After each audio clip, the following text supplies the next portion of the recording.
श्री गजानन महाराज प्रकट दिन 2026। नमस्कार, नीती स्पंदन या चॅनलमध्ये आपले सहर्ष स्वागत आहे। आज आपण पाहणार आहोत गजानन महाराज यांच्या प्रकट दिन विशेष माहिती, त्यांचा जीवन प्रवास व त्यांनी केलेल्या अविरत कार्याची माहिती। त्यांच्या प्रकट दिनी करावयाची विशेष सेवा कोणती? गजानन महाराज प्रकट दिन 8 फेब्रुवारी रविवारी 2026 ला आहे। योगीराज श्री गजानन महाराजांनी भक्तांना जीवन कसे जगावे हे शिकवले। महाराष्ट्रातील शेगाव हे स्थान त्यांच्यामुळेच नावारूपाला आले। गजानन महाराज हे दत्तात्रेय परंपराचे भारतीय गुरु होते। त्यांना भगवान श्री गणेशांचे अवतार मानतात। त्यांचा जन्म कधी झाला हे माहिती नाही, परंतु ते पहिल्यांदा त्यांच्या वयाच्या 20व्या वर्षी 23 फेब्रुवारी 1878 या दिवशी दृष्टीस पडले।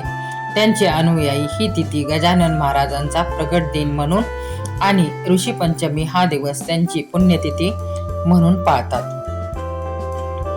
गणगणात बोथे हा गजानन महाराजांचा अगदी आवडता मंत्र, ज्यांचा ते अखंडपणे जप करी, त्यामुळे त्यांना गिने गिने बुवा गजानन महाराज अशी नावे पडली।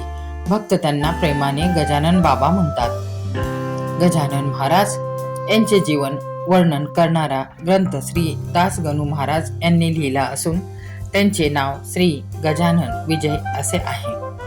हा ग्रंथ पारायणामध्ये वाचावा। 23 फेब्रुवारी 1878 या दिवशी गजानन महाराज शेगाव जिल्हा बुलढाणा येथे दिगंबर अवस्थेत लोकांच्या प्रथम दृष्टीस पडले। त्यावेळी ते देवीदास पातुरकरांच्या मठाबाहेर उष्टापत्रावळीतील शिते उचलून खात होते। महाराजांना झुणका भाकरी सोबतच मुळ्याच्या शेंगा, हिरव्या मिरच्या, पिठी साखर अतिशय आवडत असे। कधी कधी अमर्यादपणे चित्रविचित्र खावे, तर कधी 3-4 दिवस उपाशी राहावे अशी त्यांची रीत होती। भक्तांकडून येणारे पंचपक्वानांचे ताट असो वा कोणी कुस्तीतपणे दिलेला वाटलेल्या मिरच्यांचा गोळा असो, प्रसन्न भावाने त्याचेही ते सेवन करीत असे। गरीबाघरी जे अन्न सहजपणे उपलब्ध होऊ शकेल अशाच प्रकारचे अन्न म्हणजे ज्वारीची भाकरी, आंबाडीची भाजी, पिठले असे पदार्थ महाराज आवडीने खात। म्हणूनच आजही महाराजांच्या भंडाऱ्यासाठी इतर पक्वान्नांचा व्यतिरिक्त ज्वारीची भाकरी, पिठले आणि आंबाडीची भाजी देखील आवश्यक करतात। महाराज हे शुद्ध ब्रह्म व एक परमहंस संन्यासी होते, ज्यांना ब्रह्माचे पूर्णपणे ज्ञान झालेले आहे। ते जेथे जीव शिवांचे मिलन झालेले आहे अशा जीवनमुक्तांना देहाचे भान राहत नाही। असे असताना तो देह कपड्यात गुंडाळण्याकडे लक्ष तरी कुठे असणार? महाराज अशा पराकोटीचे जीवनमुक्त संत होते, म्हणूनच ते दिगंबर अवस्थेतच असत। आपल्या अवतार कार्यातील 32 वर्षांचा काळ त्यांनी संपूर्णपणे शेगावात प्रचित केला असला तरी महाराजांची भ्रमती अकोला, मलकापूर, नागपूर, अकोट, दर्यापूर, अकोली, अडगाव, पिंपळगाव, मुंडगाव, रामटेक, नांदुरा, अमरावती, खामगाव या विदर्भातील प्रमुख भागातील खेड्यांमध्ये झालेला आहे। पुन्हा पावसातून वस्त्रहीन अवस्थेत भरभर चालणाऱ्या महाराजांची चाल गती गाठण्यासाठी त्यांच्या भक्तांना अक्षरशः धावावे लागे। महाराज आपल्या भक्तांसोबत वारीच्या निमित्ताने दरवर्षी पंढरपूर येथे जात असे। त्याचप्रमाणे नाशिक, त्र्यंबकेश्वर येथे नित्यनेमाने जात। नाशिक येथील कुशावर्त तीर्थजवळील नीलांबिका देवीचा डोंगर तसेच ब्रह्मगिरी पर्वतावरही ते जात असत। ब्रह्मगिरी पर्वतांची उंची दडपून टाकणारी होती। महाराज मात्र हा पूर्ण पर्वत चढून जात असत। नाथ संप्रदायात नवनाथांनी जे चमत्कार केले तितकेच काही गजानन महाराजांनीही त्यांच्या अवतार कार्यात केलेले दिसतात। जेव्हा गजानन महाराजांना कळले की त्यांचा अवतार समाप्तीची वेळ येऊन ठेपली आहे, तेव्हा ते हरिपाटलासोबत पंढरीला गेले। असे म्हटले जाते की त्यांचा मानस पंढरीला समाधी घेण्याचा होता, परंतु विठ्ठलांच्या आज्ञेनुसार त्यांनी शेगावला समाधी घेण्याचे ठरविले व ऋषी पंचमीचा पुण्यदिन हा ठरवला। सप्टेंबर 1910 रोजी ऋषी पंचमीच्या दिवशी त्यांनी शेगाव येथे समाधी घेतली। गजानन महाराज प्रगट दिनाच्या विशेष दिवशी घरच्या घरी पूजा कशी करावी, काय नैवेद्य अर्पण करावे, मंत्र कसा जपावा, भक्ती उपाय कोणते? तुमच्या घरी पूजा करताना देवघरात फुले, दिवा, सुगंधी धूप, नारळ, अक्षत नैवेद्य दाखवा। आरती करावी। पूजा सकाळी सूर्य उगवताना किंवा संध्याकाळी दिवाळीसारखी पूजा करावी।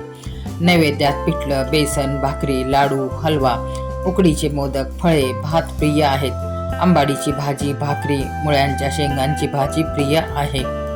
घरात पूजा अर्चा नैवेद्य केल्यावर घरात सुख समृद्धी येते. मंत्र ओम गम गणात बोते. गजानन महाराज की जय. दिवसातून 10-15 मिनिटं मंत्र जपा, लाभदायक असते. मंत्र जपाने मनातील नकारात्मकता दूर होते, मानसिक शांती मिळते, सुख समाधान व आशीर्वाद मिळतो, संकटातून मुक्तता होते, आजार बरे होतात, नोकरी व्यवसायात प्रगती होते, ईश्वराचे आशीर्वाद मिळतात. अशी ही सोपी भक्ती व उपाय यांची सेवा करायला आपल्याला मिळते. या दिवशी भक्तांना श्रद्धा, भक्ती, सेवा, मानसिक शांतीचा दिवस आहे. पारायणाचे प्रकार.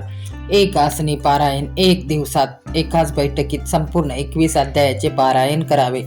गुरु पुष्यामृत योगावर केलेल्या एक आसनी पारायणाचे विशेष महत्त्व असल्याचे श्री दास गणूंनी सांगितले आहे. 1 दिवसीय पारायण. एका दिवसात पहाटेपासून रात्री उशिरापर्यंत आपल्या सवडीनुसार 21 अध्यायांचे पारायण करणे. 3 दिवसीय पारायण. 3 दिवसात रोज 7 अध्याय वाचून हे पारायण केले जाते. दशमी, एकादशी, द्वादशीच्या निमित्ताने केलेल्या 3 दिवसीय पारायणाचे विशेष महत्त्व संत कवी दास गणू यांनी सांगितले आहे. सप्ताह पारायण. 7 दिवस दररोज 3 अध्याय वाचून हे पारायण केले जाते. गुरुवारचे पारायण. गुरुवार हा महाराजांचा शुभ दिन, तसेच 21 हा महाराजांचा शुभ अंक. 21 भक्तांचा ग्रुप तयार करून दर गुरुवारी प्रत्येक भक्ताने 1 अध्याय वाचावा व सगळे मिळून 21 अध्याय वाचून पारायण पूर्ण करायचे आहे. यामध्ये दर गुरुवारी 1 पारायण व 21 गुरुवार मिळून प्रत्येक भक्ताचे 1 पारायण पूर्ण होते. असा द्विगुणित लाभ आपल्याला प्राप्त होतो. चक्री पारायण. अनेक भक्तांनी मिळून दररोज 1 अध्याय, समान अध्याय, जसे पहिल्या दिवशी सर्वांनी पहिला वाचन करून 21 दिवसात हे पारायण करावे. यामध्ये भाग घेणाऱ्या भक्तांची संख्या कितीही असू शकते. संकेतन पारायण. एका भक्ताला व्यासपीठावर बसवून त्याने ग्रंथाचे वाचन करावे व इतरांनी ते श्रवण करावे. साप्ताहिक सामूहिक पारायण. एकापेक्षा जास्त भक्तांनी एकाच दिवशी एकाच ठिकाणी एकाच वेळी पारायणाची सुरुवात करून आपापल्या गतीने ग्रंथ वाचन करून पारायण करणे. येथे प्रत्येकाने संपूर्ण ग्रंथ वाचन करणे अपेक्षित आहे. आपापल्या शहरातील गजानन महाराज यांच्या मठ मंदिरांमध्ये जाऊन शक्य असल्यास दर्शन घ्यावे, आपली सेवा करावी. गणगणात बोते. श्री गजानन महाराज की जय. धन्यवाद.